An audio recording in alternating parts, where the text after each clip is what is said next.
Yo, yo, welcome to Trippy Commentaries and our WWE Raw reactions for November 24th, a night that followed up the return of Sting. Unfortunately, we didn't have any signs of Sting tonight, but we did have the return of Daniel Bryan. Truly epic, so this is a big night to recap for you guys. I'm RJ, joining up with Retro Brett. Yo, yo, what's happening, y'all?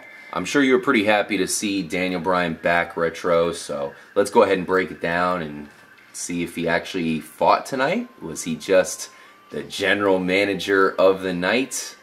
We'll get to that very soon, but it actually started off with the Authority, or maybe obviously, the former Authority. The artist formerly known as the Authority. Yeah. They came out, of course, Triple H was pissed off. We knew he would be. Of course. Stephanie McMahon was crying. Well, Triple H had it coming. I mean, he kind of went off there. He went rogue, and they kind of came to bit him in the ass there. They were going rogue the whole damn time they were in position of power. And, you know, Stephanie's talking about, all you people don't know anything about respect. What is she talking about? Respect is earned, and they obviously didn't do it. Yeah, they didn't earn it. So they got exactly what they deserved. But it wasn't a very powerful speech, I thought, but then again, Daniel Bryan came out. Daniel Bryan's theme hits, and he comes out. He comes out with the yes, yes, yes, and he's getting all up in Triple H's face. I'm really surprised Triple H didn't do anything about that. But hey, you know.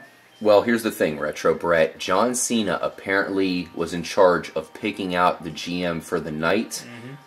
I didn't see any official announcement, of course. It basically just happened as Daniel Bryan came out and he announced it himself. So even though Cena apparently was in charge, we didn't see Cena come out and say it. It was Daniel Bryan just showing up in epic fashion and pretty much saying some stuff to the Authority that he probably wanted to get off his chest for a while, that's for sure.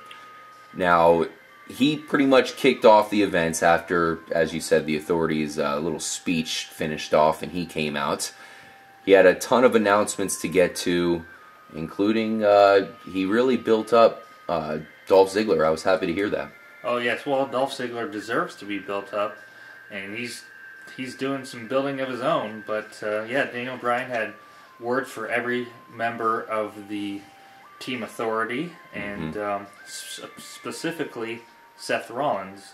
And I like what he did with Kane, actually. Made him Concessions Kane. That was hilarious. I know you like that, RJ, but yeah, that's pretty cool. Then, like he said, he had little bits of information for all of them, and we'll get into all that as our coverage continues. Well, let's go ahead and get into it right now, Retro Brett. We have Mark Henry, he kind of picked on. You have Kane. Picked on everyone. Kane turned into Concessions Kane. Luke Harper was interesting because he put him in a match right away with Ryback, so that was pretty awesome. No, I think that was Luke Harper went with Dean Ambrose. That's right, Luke Harper versus Dean Ambrose. Luke Harper got the, of course, the Intercontinental Championship opportunity, and I'm sorry, Dean Ambrose got the Intercontinental title opportunity against Luke Harper. Against Luke Harper, and Ryback then faced off with Mark Henry. And spoiler warning, we won't really break that one down too much because it was Ryback pretty much just beating up on Mark Henry. Yeah, he did a number on him before the bell even rang, and it wasn't much of a match. And yeah, he laid him to waste. So that was that. There was a huge match that he set up, which involved a vote for who would be Seth Rollins' partners. There was a couple options that had no chance. It was a landslide victory for J&J Security. So that was kind of funny. They faced off with John Cena and the hero Dolph Ziggler. But how about the last member of the Authority's, I guess, scolding? He had to praise America. It was Rusev. He had two opportunities, or two options here. He could either be in a huge Royal Rumble for his title belt, or he would have to say Pledge of Allegiance. Pledge of Allegiance, yeah. Which Lana got 2/3 of the way through the Pledge of Allegiance before Rusev stopped her. But then, if I were Daniel Bryan, I'd be like, look, alright, you made your choice. The Battle Royal commences right now. But neither one of them happened. So Jack Swagger came out and kind of saved Sergeant Slaughter there. But yeah, neither one of them happened. I was just I, along with everyone else, was kind of disappointed at that. But you know, what can we do? Now, getting back to Daniel Bryan, what did you think about his comeback? Were you surprised? Oh, and yes, very. We didn't get any sign of him fighting, unfortunately. No mention of it at all. But he's spectacular on the mic. He's so natural. And I thought he did a great job here as the GM for the night. Oh, always. He always does a great job. But anyone who knows me knows I'm not an extreme fan of Daniel Bryan. But he is very, very popular. I'll give him that. Good to see Santino tonight, Retro Brett. I was wondering where he was. In fact, I thought I heard he got fired or something, but he made his return. No, I don't think he got fired. He just had to leave for some medical reasons. Oh, that's right. I knew something was up with him. It had something to do with that. But he showed up with Larry the Cable Guy tonight. They promoted a straight-to-DVD Christmas special. It was kind of weird to see Larry the Cable Guy with a Rey Mysterio mask. I don't think it'll even fit him. It was kind of weird. Anything you want to bring up about that? Is it, basically it was just nice to see Santino.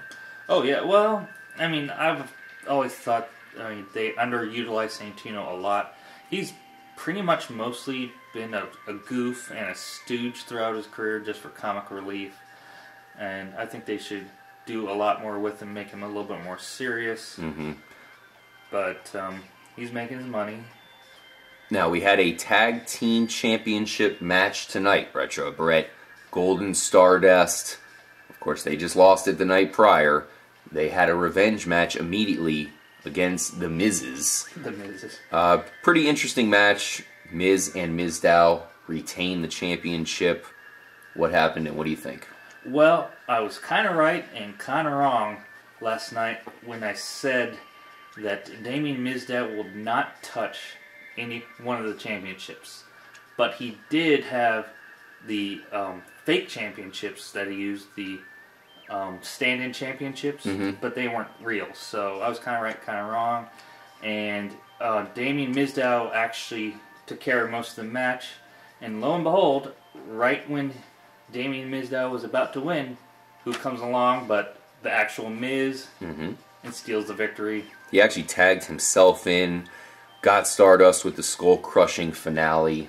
Victory to the Miz's. I don't think they're going to lose the titles anytime soon. It seems like they're probably going to hold on to it for maybe a month, maybe into TLC they'll have a huge match. Oh, well, Damien Mizdow is what makes that team popular, not the Miz. Screw that guy. That's true. I mean, the Miz has had popularity before. I mean, he was a main event player for a while there. That's because he was extremely annoying, and people That's kind of my point. Is it's one of those things where the Miz is good if the WWE uses him the right way. Sometimes they just use him in an annoying fashion. Now they're taking advantage of his annoyingness by throwing him with Damien Sandow, another guy who is straight up annoying with his "I'm smarter than you" persona. He then transformed into, I guess, turning into everybody else's persona for a while there. But now he's getting his gig and people are digging him. Now he's got the Miz's persona. I guess it's not even like, it's almost like a mime version of the Miz. Of course, the stunt double. Pretty interesting. We saw some antics from Concessions Kane. That was a pretty funny storyline. I'm very, very happy to see Corporate Kane out of here, and I hope he never comes back. Oh, I'm not. I actually want him to become the Demon Kane again, and I think he will be. I think he will be donning the mask and the suit and the big red suit again. We also had a sighting from Sergeant Slaughter tonight, of course, with that whole Rusev situation. That was awesome to see someone definitely worthy of going after Rusev as far as the legend status. Yeah, but like I said, the whole segment was BS in my opinion because, like I said, he didn't have either one of the punishments. So What good is that? But on a different note, Brie Bella defeated AJ Lee. And I want to point out, when coming down to the ring, AJ mentioned, "Let's be honest." I wonder if anyone got that. She was referring to the kiss that Brie planted on her the previous night. And I guess the Bellas have made up, because they're all happy now. Something seems up there. Very interesting stuff. Speaking of interesting stuff, we had this Big Show situation go down as well. He turned on Team Cena last night, pulled the dark side McGillicuddy, and tonight he was trying to make it up to the fans and pretty much just side with them and say, hey, I deserve kind of a do-over here, a fresh start. The crowd wasn't having any of it. Kind of weird how he kind of was trying to kind of make himself seem like a good guy despite being an obvious villain last night. What'd you think of it? Well, what I took out of that situation is, no, I get what Big Show is where he's coming from. I mean, decisions are made in the heat of the moment. You know, it's kind of unfair to berate him for he thought the Authority was going to win somehow, and he made a decision accordingly. On the other hand, he did sell out his teammates, Big time. they damn near lost because of him. Hey, at least he was still able to get to Mark Henry during that match. Before turning, he still got his revenge on Mark Henry. That was kind of cool. Did you see that segment where Triple H and Stephanie were talking to Vince McMahon, and Vince was saying he was very disappointed? Oh, yes. A lot of emotion from Vince McMahon. I think this is another clue that we'll probably see more from him with the Authority out of power, at least temporarily, because one thing I took out of it was he told him that somehow, some way, they're going to have to make things better, which leads me to believe that even though one of our fellow commentators, Raspo, who unfortunately we have to say has been kidnapped by, I was going to say Corporate Kane, but it's Concessions Kane. Apparently Concessions Kane was so mad. He's stuffing hot dogs into his mouth right now until he talks. Well, basically he needs a partner, and he decided to take Raspo in as his helper. So they're going to be going from stadium to stadium. We have main event, we have SmackDown coming, and Raspo will be helping Concessions Kane handing out hot dogs. Well, Concessions Kane can't do it all by himself. He needs someone to help him. Apparently. But, yeah. Now, definitely we hope to see more from Vince McMahon. Very interesting. He laid it on the Authority, former Authority, once again saying that they will have to make it up to him. Do you see a return anytime soon? No, but so your take on this is Vinnie Mac was testing the Authority, huh? I don't know. It's almost like he's just fucking with them at this point. I think he was obviously annoyed with them, so he wanted them out. But at the same time, it almost seems like he wants them in, or at least leaving the door for them to be back at some point. Maybe he just wants a month to have open reign. Well, I don't know. I'm thinking that's a good, interesting theory that he was testing them. At first, it seemed like he was straight up dogging them and be like, screw you, I'm gonna put you out to pasture. But I don't know now. That show of emotion was seemed genuine. Yeah, it definitely is interesting, that's for sure. We had the Intercontinental title match, Luke Harper versus Dean Ambrose. This was a huge opportunity for Ambrose. It was very cool to see Daniel Bryan give the Lunatic Fringe, as they call him, the chance to win, which he did win. Unfortunately, it was by disqualification, so no title for Dean Ambrose. Unless it's stipulated, which they should bring that back. Back many, many years ago, they were doing that a lot, that even if some guy got DQ'd, the title would change hands. But they haven't been doing that in a good 7-8 years. Yeah, unfortunately. Well, it was basically more leading up to tables, ladders, and chairs, because once again Ambrose went for some chairs, and that's why he got disqualified. It seems like he doesn't care about winning a title. He's willing just to beat people up, and I think that's the bottom line. Well, works for me. Bray Wyatt did make an appearance. what do you think? Dean Ambrose clearly building up rage for this Bray Wyatt matchup. They're going to hype it up more and more because that's going to be basically the entire pay-per-view at TLC. I think that match is going to steal the show and be the headliner for sure. I agree with you. It's the first match. The match actually was signed on last pay-per-view, which was last night. They announced it right away. So it's going to be a big one. Obviously, they wouldn't be hyping it this much if it wasn't this big. Now we saw the trio of Big E, Xavier Woods, and who's the third member of that? Was it Kofi? Kingston. Yeah, Kofi Kingston. Basically, they finally made their appearance. We've been waiting for a while. You have. I know you're super psyched about this. You've been saying for a long time that they should do something with this. They teased it a little bit several months ago, but they really haven't done anything with it. And I just wish the Shield was still around. Yeah. For them to fight against the Shield. Well, speaking of the Shield, we actually had the Shield 2.0 debut tonight. We'll get into that in a second. But we did have an Eric Rowan and Big Show clash. What did you think about that? I think Big Show, it was wrong to belittle kind of Eric Rowan. And they're both big men, but no one's as big as Big Show. Going to be a great rivalry. Oh yes, a great one. I mean, I see a couple matches coming out of that. Rose and the Rabbit faced off with Kid and Natalia. Yeah. Anything you want to say about this weird matchup? Well, I don't understand it because it was supposed to be. Actually, it was an interspecies tag match, is what it was called. But interspecies and intergender, because on one side you had a woman and a man, and the other side you had a man and maybe a woman, maybe a man, I don't know. But speaking of the bunny, he was doing a little styling and profiling there tonight. Could it be one nature boy Ric Flair under that bunny suit? No way. Probably not, but he was doing a little of his moves there tonight.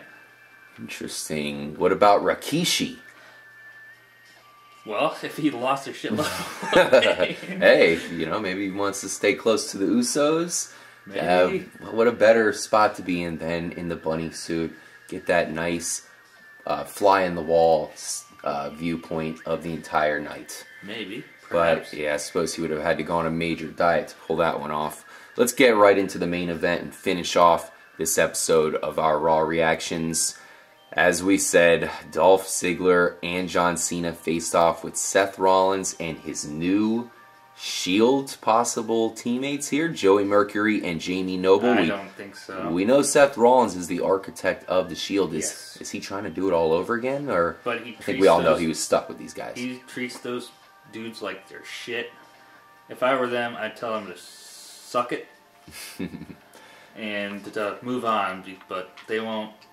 But, yeah, it was a good match. I mean, Jamie Noble and Joey Mercury, they are former professional wrestlers. And Jamie Noble actually has been around for quite a while. So, I didn't see this as a bad match at all. I mean, Rollins was lamenting the fact that he had to be stuck with these two guys, but hey, whatever. But I don't understand how it was a punishment for Seth Rollins to be put in a 3-on-2 handicap match when he was on the side of the 3 against 2.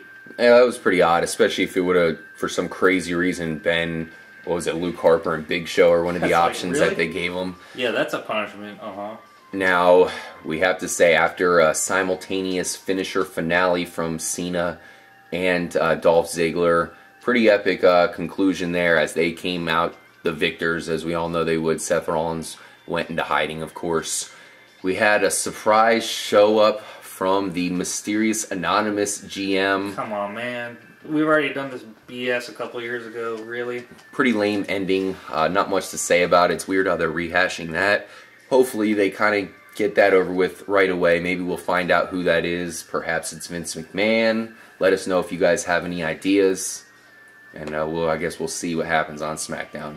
Although, before that, there was a backstage segment between Ryback and Concessions Kane. I see a rivalry brewing between them, which I'm happy to see. Yeah, that would be an awesome Yes, rivalry. it would be. That combined, of course, with the new Eric Rowan Big Show rivalry, definitely some big rivalries upcoming here Yep. in the world of wrestling. I'm RJ for Retro Brett. Thank you guys so much for joining us for a huge night in wrestling. We got your back. We'll recap every week in wrestling. Stay tuned here, Trippy Commentaries. More importantly, guys, stay trippy. Later, y'all.